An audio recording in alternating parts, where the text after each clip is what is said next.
certainly put a very harrowing image in my head. I don't know about you. We know that the Middle East is a political hotspot. We know the oil is an issue. We know that mankind certainly has created the ability to wipe itself out, with the Russians having something in the region of 13,000 nuclear warheads. The Americans, 9,000. In Britain, we've got something like 160. The technology is there. The firepower is there. It could happen. It could happen. It's an awesome thought. And I'm sure ever since the nuclear bomb was conceived, it's been a fear in the back of everybody's mind, certainly mine.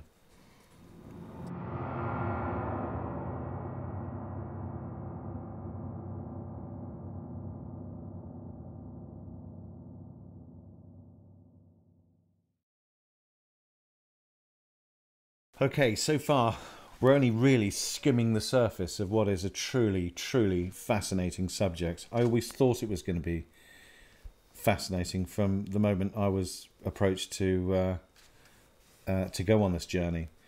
However, coming so far, it's very interesting. It's very scary, and a lot of me is thinking, yeah, how can we stop this? How can we prevent it? I'm not entirely sure whether we can. So let's sum up what we've looked at so far. As Jesus warned, as Daniel predicted, the Romans would destroy Jerusalem and Jews became evicted progressively in the 1st and 2nd century from Jerusalem and from the area of southern Israel. History has been plagued by anti-Semitism towards the Jews. This hatred of the Jews, we hate you. Jews were persecuted in every nation in which they lived. It's not even logical. And it is predicted in the Torah of the Jews, in the book of Deuteronomy chapter 28 and Leviticus chapter 26, that these things would happen to the Jews. I will take the children of Israel from among the nations, wherever they have gone, and will gather them from every side and bring them back into their own land. Now, the point of this passage is there's never been a point in history where the Jews have been gathered back to the land of Israel and been given back their land and given back their nationhood from all the nations round about, except in 1948. And though we were facing a major catastrophe, the feeling was that the experiment of establishing a Jewish state was about to come to an end, someone from above had other plans. And within 6 days, we managed to overcome our enemies in each and every one of our borders and to reunite Jerusalem as the capital of the Jewish people, the capital of the state of Israel, but the capital of God in the world, as was announced 3,000 years ago by King David.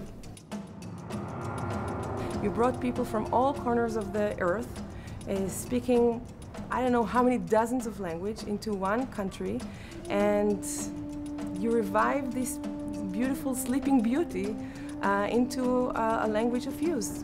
In the last days, the ancient Jewish currency of the shekel will be revived. And guess what? Nearly 3,000 years ago, the prophet Isaiah predicted that water will gush forth in the wilderness and streams in the desert. The burning sand will become a pool, the thirsty ground bubbling springs.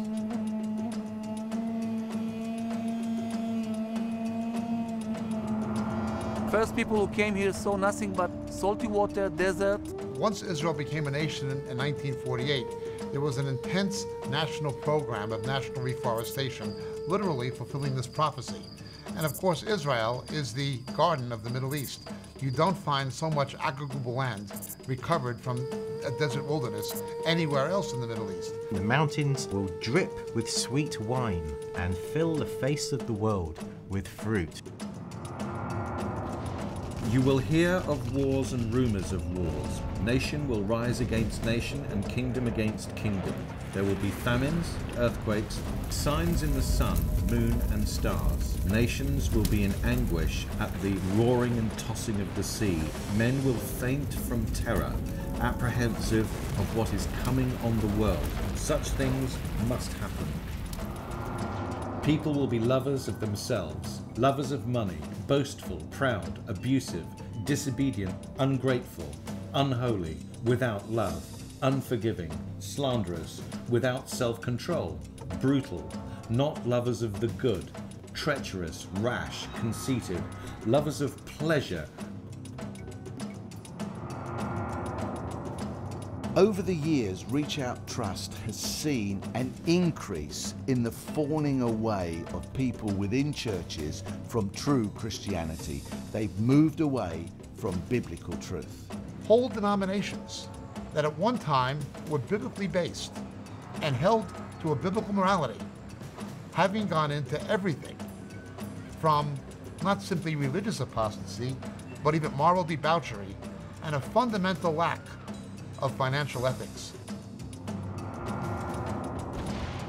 There will be a convergence of calamities, environmental, economic, political, and strategic, taking place. In desperation, the world will look to a political leader and a religious leader as some kind of a redeemer figure. The people of the world can live together in peace. We know that is God's vision. We need a leader, and we need a core of people surrounding that leader, not just one man, but we need the leader to deliver the message. The scriptures speak of a new kind of currency that will take place, some would suggest in the form of some kind of a microchip on the forehead or on the right hand, by which people will be able to buy and sell, but not be able to buy and sell without it. The essential technology already exists. Well, the book of Revelation tells us that will be a final currency. No one will be able to buy and sell without it. We are going to see Persia, that is Iran, emerging as a strategic threat to Israel's existence. We are told by Ezekiel, Russia, Turkey, and certainly the nations of Soviet Central Asia will come into some kind of a military confederation with Iran in order to invade Israel, leading up to some kind of a terrible conflict. Israel is situated along the Syro-African Rift, the fault line that separates between Europe and Africa.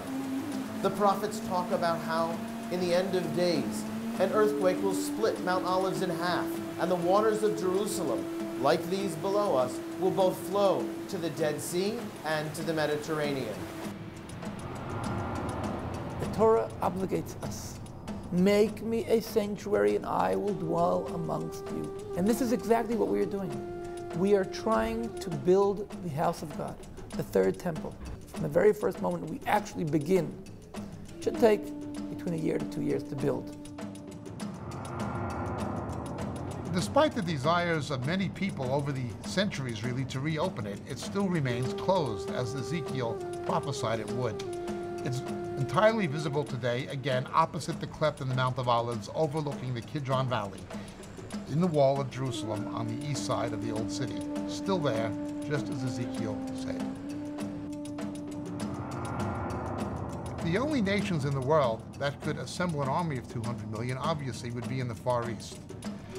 Some have speculated it's Sin, the ancient name for China. Be that as it may, it would have to cross the Euphrates River.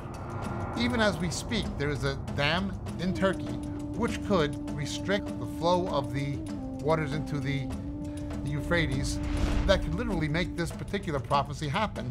I'm not necessarily saying it must be China, but it doesn't leave too many other possibilities. If nuclear weapons were used, it would be a game changer. You know, September the 11th multiplied 100. We are specifically warned by Jesus that unless he returned, no human flesh would be saved. The human race would bring itself to the point of extinction. It was not possible, either strategically or technologically, up until the 1940s, but it's certainly possible now.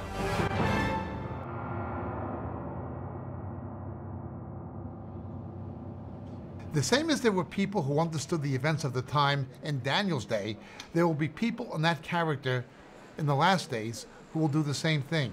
They'll be able to understand. But we're warned by Daniel, none of the wicked will understand. We're also warned by Daniel, there will be an escape. And so the New Testament likewise teaches, when these events begin to unfold, at some point there will be, for the righteous, a way of escape. Well, we've all seen the same thing, and it's fascinating. First of all, we've got to accept whether or not what we've seen is going to come to pass in the future, in the not too distant future from the looks of things. I think there are only two conclusions that you can make. One is that it's all rubbish. It's not true and it's not going to happen, and therefore we have nothing to worry about. We might as well go off and say, well, that was quite entertaining, and have a good rest of your lives, which is fine. The other is that you accept that this is the future, and then you have to work out how you're going to deal with it, and what you're going to do about it. And that, to me, is the hardest. Easy to walk away. I found this a most amazing journey. Really, really interesting and worrying all at the same time, but it's left me wanting to find out more. I'm now going to leave you in the very capable hands of Jacob. I want people to examine the evidence and come to a conviction for themselves. I honestly believe, I'm in fact absolutely convinced, that people who will honestly examine the evidence with due consideration will be astounded at the conclusion they will arrive at.